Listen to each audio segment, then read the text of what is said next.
তো নমস্কার, নিউজ বঙ্গবার্তাতে সবাইকে স্বাগত। তো এই মুহূর্তে আমি যে চলে এসেছি আহ, বাংলার গ্র্যান্ড ক্যানিয়ন গনগনি, সেই পশ্চিম মেদিনীপুর জেলার গড়বেতায় অবস্থিত যে গনগনি, যে মাটির যে ভাস্কর্য শিলাবতী নদীর সংলগ্ন সেই গনগনিতে আমরা এই মুহূর্তে চলে এসেছি। তো আপনাদের বাকি যে মাটির যে ভাস্কর্য সেগুলো আপনাদের সামনে তুলে ধরবো। তো সকলে সঙ্গে থাকুন, দেখতে থাকুন। শীতের একটা দিন ঘুরে দেখার পারফেক্ট জায়গা বাংলার গ্র্যান্ড ক্যানিয়ন গনগনি।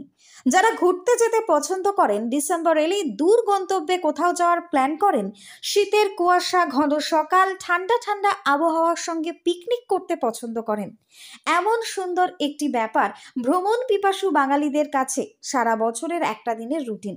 ডিসেম্বর মানেই বাচ্চাদের পরীক্ষা শেষ, পিকনিকের মরশুম, কাছে পিঠে কোথাও ঘুরতে যাওয়া কিংবা পিকনিক তো করা চাই। কিন্তু কলকাতা থেকে খুব কাছেই মেদিনীপুর জেলাতে রয়েছে এমন সুন্দর এক প্রাকৃতিক সৌন্দর্য যা আপনার মন ভালো করে তুলবে। শুধু তাই নয়, পাবেন শিক্ষামূলক নানান দিক। তাই এবারের গন্তব্য হোক পশ্চিম মেদিনীপুরের এই জায়গা, যা বইয়ের পাতায় পড়েছেন তা সচক্ষে দেখতে পারবেন এখানে। প্রাকৃতিক বিভিন্ন কারণে সৃষ্ট ভূমিরূপ বাংলার গ্র্যান্ড ক্যানিয়ন গনগনি শীতের একটা দিন ঘুরে দেখার জন্য একেবারে পারফেক্ট জায়গা। পশ্চিম মেদিনীপুর জেলার গড়বেতা ব্লকে শিলাবতী নদীর পাশেই ভূমিক্ষয়ের কারণে গড়ে উঠেছে এমন সমস্ত ভাস্কর্য কলা।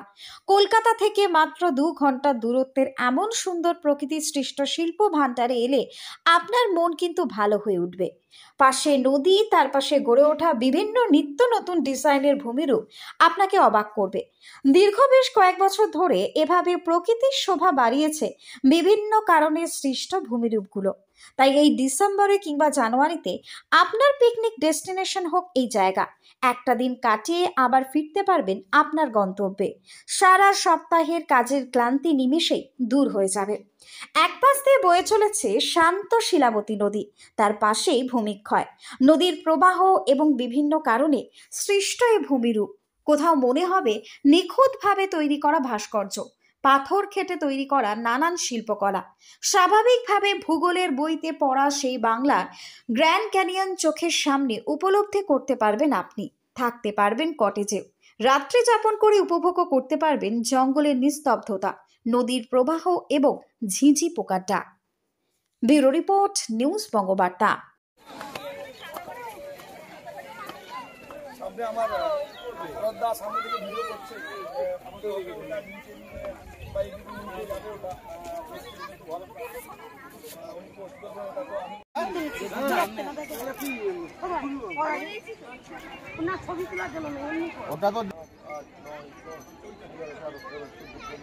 তুমি নিচে যাও, আমি নামবো, তুমি করো। তোমার দুটা দাও, ক্যামেরা দাও, তোমারটাও দাও।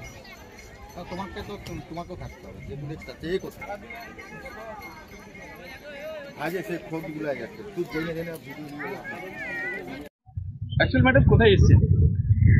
আমরা এসেছি এই মেদিনীপুরের গনগনিতে। হ্যাঁ, ভালো লাগছে, ভীষণই ভালো লাগছে। এটা আমার ফার্স্ট আসা গনগনিতে, এবং গনগনি জায়গাটা সম্বন্ধে আমরা শুনেছি, কিন্তু কোনোদিনও আমরা মানে চাক্ষুষ দেখিনি, এই প্রথম দেখলাম। তা এটা খুবই ভালো, বেড়াতে আসার পক্ষে এই শীতকালটার পক্ষে ভালো জায়গা। তবে এটা যদি আরো ডেভেলপমেন্ট হয়, রিভার সাইড, তারপর দেখলাম পাহাড়ের মতো খাঁজ কেটে কেটে এই যে সুন্দর একটা অপরূপ, হ্যাঁ, ভাস্কর্য, এই যে সমস্ত কিছু খুব ভালো লেগেছে। এটা সাইডে সাইডে যদি এই যে পর্যটকদের বসার জন্য সিট হয়, এগুলো যদি আরো ডেভেলপমেন্ট হয়, তাহলে এটা সত্যি আরো মানে অপরূপ হবে এবং সবার আরো বেশি ভালো লাগবে। দাদা, আমার নাম মিতালি, আমি কলকাতার বাগুইহাটি থেকে এসেছি। বাংলার গ্র্যান্ড ক্যানিয়ন গনগনি পশ্চিম মেদিনীপুর জেলার বিখ্যাত এই জায়গা, কি ইতিহাস রয়েছে যদি একটু বলেন? অ্যাকচুয়ালি এর যে এই যে এরকম নামকরণ, এর একটা ভৌগোলিক ব্যাখ্যা আছে। যে আগেকার দিনে এই যে জঙ্গল দেখছেন আপনারা, এখন দেখলেন কাজু বাদামের জঙ্গল, তো আগে ছিল এটা শালের জঙ্গল ছিল।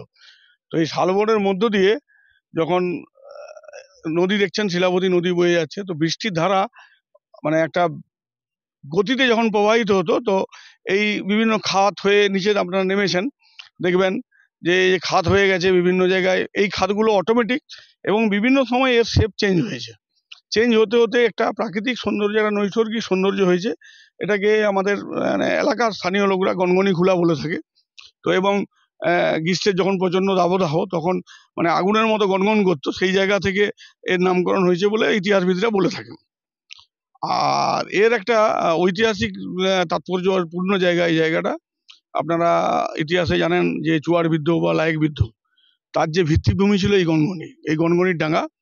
আমরা ইতিহাসে যে পড়েছি চুয়ার বিদ্রোহের নেতা, লায়েক বিদ্রোহের নেতা অচল সিং, সেই অচল সিং এবং ভন্দা বিশা, যুগল কিশোর, গোবর্ধন দিকপতি, যেগুলো আমরা ইতিহাসে পড়েছি, এইসব বীর সেনানীরা এই জায়গাটা মানে একদিকে গভীর শালবন, এদিকে শিলাবতী নদী বয়ে যাচ্ছে, মানে গেরিলা যুদ্ধের একটা আদর্শ পরিবেশ এইখান থেকেই।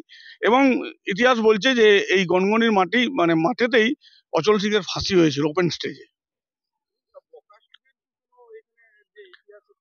ঠিকই ঠিকই বলেছেন। অ্যাকচুয়ালি এটা একটা মিথোলজি, একটা পৌরাণিক মাইথোলজি। তো মাইথোলজিতে বলছে যে অ্যাকচুয়ালি এই নদীর পাশে, এটা হচ্ছে 11 নম্বর জিপি, নদীর পাশটা হচ্ছে 6 নম্বর জিপি, আগ্রা জিপি। তো 6 নম্বর জিপিতে এখন একটা একেরিয়া বলে গ্রাম আছে।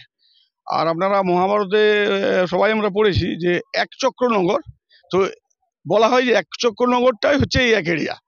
তো সেই একচক্রনগর, এখানে বকাসুর বধ হয়েছিল। এবং অনেকেই পুরানো লোক যারা আছেন তারা বিশ্বাস করেন যে গনগনির যে এই পাথরগুলো নাকি বকাসুরের হাড়।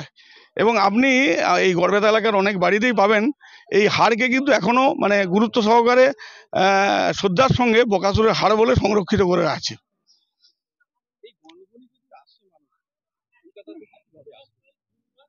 দেখুন, আমাদের যে রেল স্টেশন আছে, এই গড়বেতা রেল স্টেশন, এই যে প্রান্তে আপনি দাঁড়িয়ে আছেন এখান থেকে মোটামুটি 5 কিলোমিটার দূরে রেল স্টেশন আমলাগোড়াতে।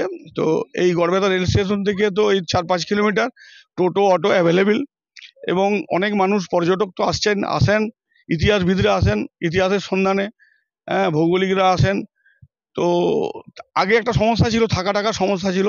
এখন আপনারা দেখতে পাচ্ছেন গনগনির মধ্যেই আমাদের গড়বেতা 1 নম্বর পঞ্চায়েত সমিতির উদ্যোগেই কিছু কটেজ করা হয়েছে। এখানেও পর্যটকরা এটা অনলাইন বুকিং, আগের থেকে বুকিং করে আসতে পারেন। এ বাদ দিয়েও গড়বেতা শহরে অনেক হোটেল লজ হয়েছে যেখানে পর্যটকরা থাকেন বা থাকতে পারেন। হ্যাঁ, ওয়েবসাইট রয়েছে। এখানে বাইরে এই যে আপনারা যেদিকে ঢুকলেন এখানে দেখবেন ওয়েবসাইট নাম্বার দেওয়া আছে, তার মাধ্যমে অনলাইন বুকিং করতে পারেন। এবং বাইরেও অনেক হোটেল লজ আছে। আমার নাম শান্তনু দে, আমি এই এলাকার জেলা পরিষদ নির্বাচিত সদস্য।